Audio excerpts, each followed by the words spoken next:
Next, let's talk about some design ideas as far as social media. Currently, the Kearney Red Cross greatly lacks in their social media. They currently do not have an Instagram, they do not have a Twitter, they do not have a YouTube, which are some main and the most common platforms used today. They do have a Facebook, but it's highly inactive. They don't post on it hardly ever. There hasn't been updates.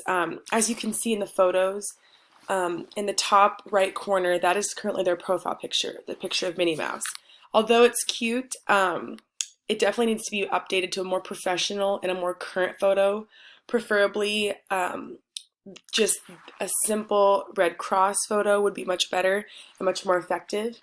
If you look at the bottom right, you can see that they don't have a background photo behind their profile picture, which makes the social media appear as though it's inactive. Um, and in the top left, what you can see is I clicked the community button on their Facebook. This is a great way to connect with your clients or your community, and they really don't have any activity on their community page, which would be really effective for their organization. So that's definitely something that they need to work on, just making sure that each photo is updated and relevant and has a purpose as far as their social media.